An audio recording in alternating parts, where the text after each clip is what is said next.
Hi, everybody. Welcome to the Christmas Countdown. Today is December 15th. So that means it's 10 days to Christmas. And how are you feeling today? What are your thoughts? What are your feelings about Christmas coming? Have you ever feel love? Have you ever been in love? Have you truly loved a woman? And when men love a woman, they don't know how to express that love. And sometimes they will be using songs. And what happens when you feel that the person you love is lying to you? She's lying or he is lying. So there is a song in Spanish that is called Lie to Me, right? So I'm gonna sing a piece of it. Voy viviendo ya de tus mentiras.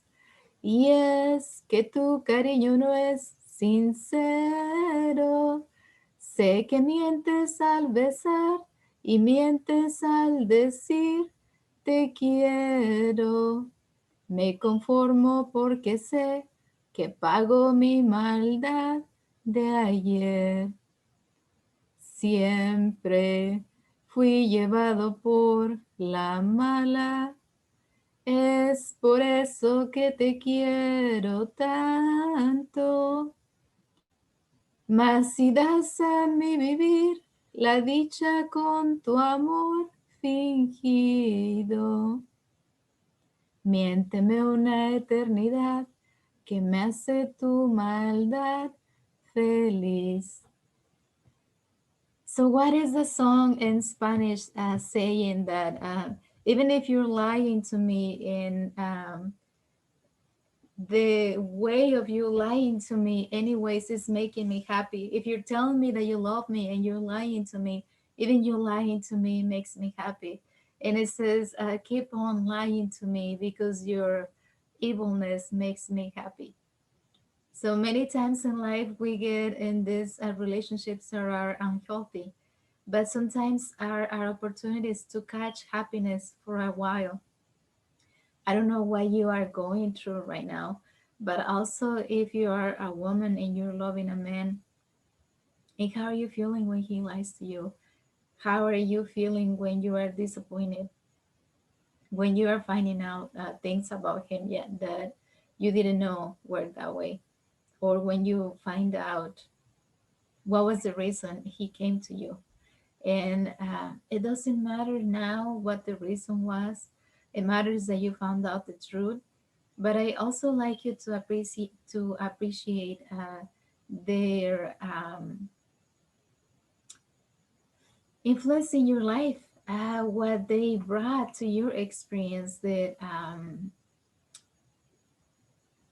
to feel blessed for what they brought into your life, but also to appreciate their contribution into your life.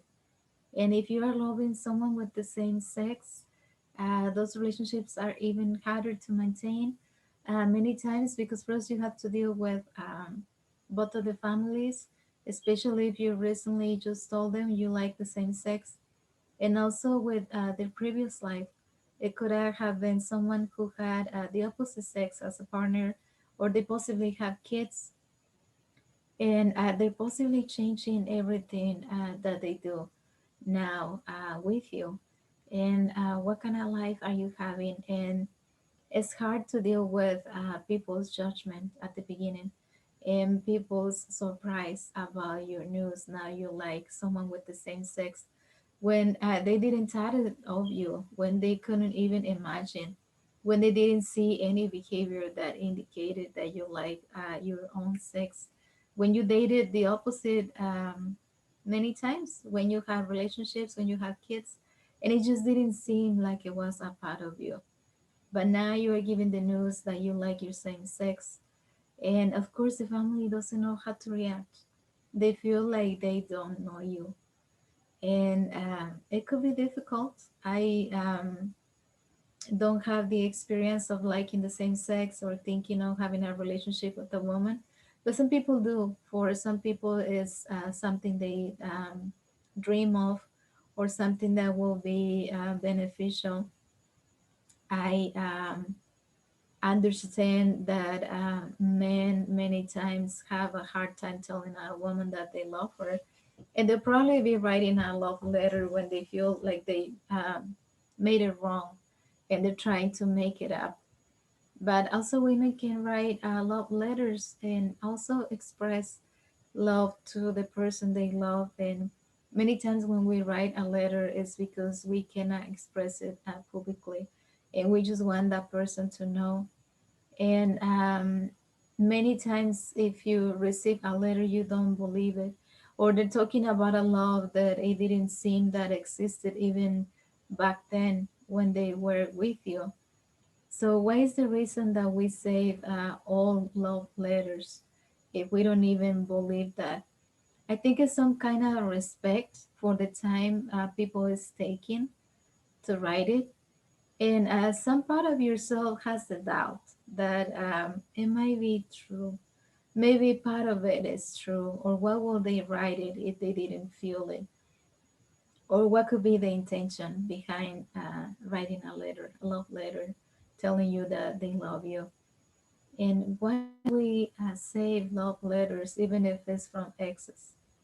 And I think it's that respect of someone taking the time and probably really mean it, probably feel love for you at that moment, probably thinking that in your low moments in life you will read that letter again, even if it doesn't make sense. But I don't think that in our low moments we remember what it is. We just remember that someone wrote it and say something, but you probably don't even believe it then, right? But there is a respect when someone writes to you. Have you ever sent a card or a letter to someone lately? You know, in these times is less and less common, and there is many other ways where you can make it electronically, and social media platforms. The more and more we live, the more platforms that are gonna come out, the more creative, the more advanced, the more ways they're gonna find to keep us engaged, to keep us entertained, to keep us interested. And you can already see it, you know, where they can create a program where you can make a cartoon of yourself, the avatars right now. I don't know what it's going to be when you watch this video, but there are many ways they can get us attached to the platforms. And there are many creative ways in which we can also reach the people that we love, the people that we appreciate. And when is it gonna be you? When is it gonna be the one that receives anything from you? Have you ever thought of writing a letter for you that you could possibly save and read years later, where you will tell yourself that you love you, that you appreciate all the efforts that you have made throughout the lives, where you will tell a little part of your story. So next time you grab that letter 5 or 10 years later, you can appreciate that, how you were feeling at the moment and what you were experiencing that even you thought it was hard. And maybe later in life, you will not be seeing it that way. Maybe you will be laughing about what you dealt with. And now it's so much different. It could be much better, it can be much worse, you know, but I feel that as we age, we mature. So, what is the love letter that you are going to write to yourself? What will you say on it? And how much will you bless yourself? How much love will you send to yourself? And to possibly be able to find that letter someday in the future and appreciate that, appreciate your own way of loving yourself and wanting to send reminders to yourself and to keep reminders coming into your life. And that is a possibility. I remember when I recently got divorced, I was very hurt. I was in pain. So one of the therapists I went recommended that it wasn't healthy to send your ex hurtful messages or when you were mad. So what they recommended is that anytime you felt that way, you will send the message to yourself. So that way the aggression you were feeling wouldn't go out to this person. So you will get a double message because you're typing the message and you're receiving the message. So it's a chain of messages going to yourself. And at the same time that I did it, I thought it was silly, but I thought it was helpful because many times something I wanted to say out of anger and out of frustration and out of jealousy, I will change my mind later. I will feel compassion. I will feel appreciation, love, forgiveness.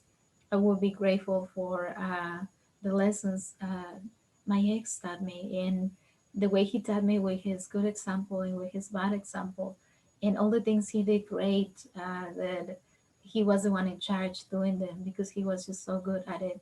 And also in the ways that he hurt me, that were very unique as well. And how much did I allow that to happen? And how quick did I stop any behavior that was possibly harming me? So in the same way, I did the texting the messages to myself.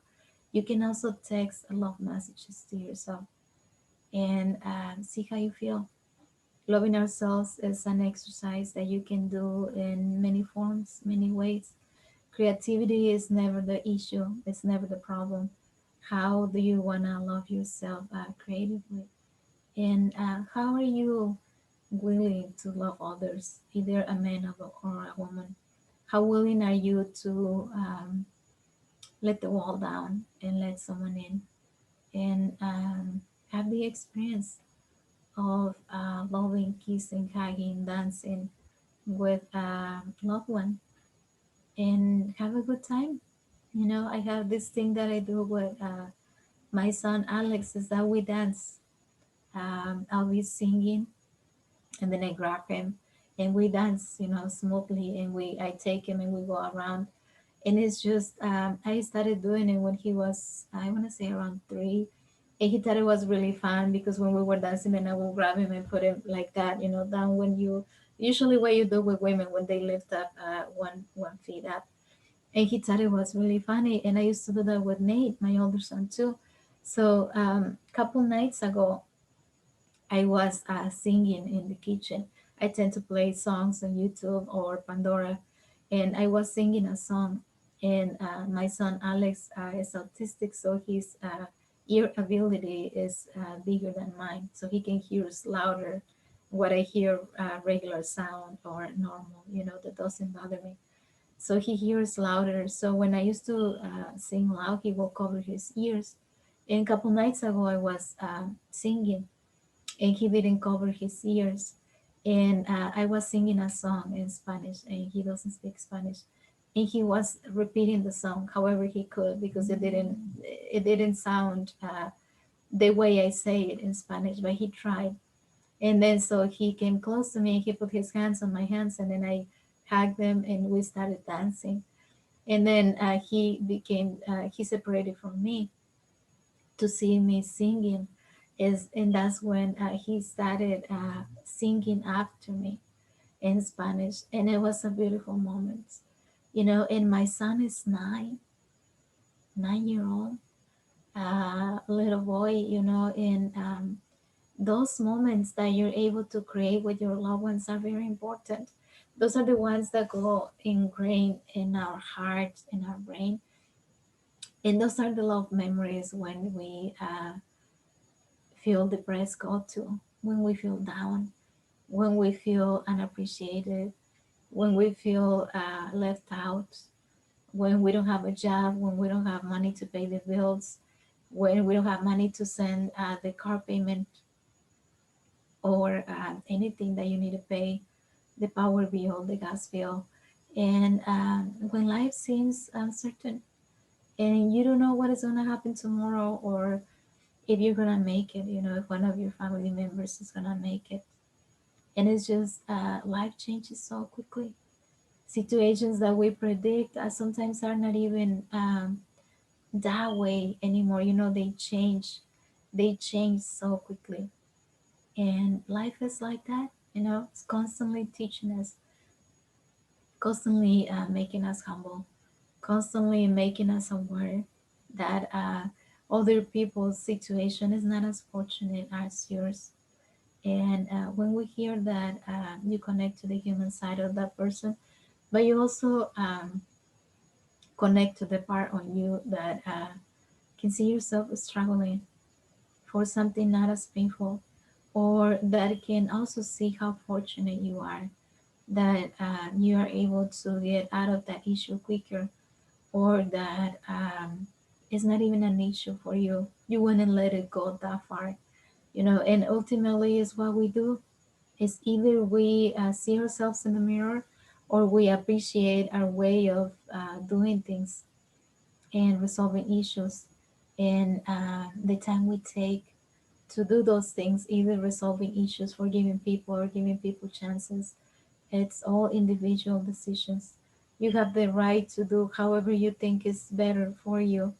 Ultimately, if it's not the best way, life will show you, but life will give you chances.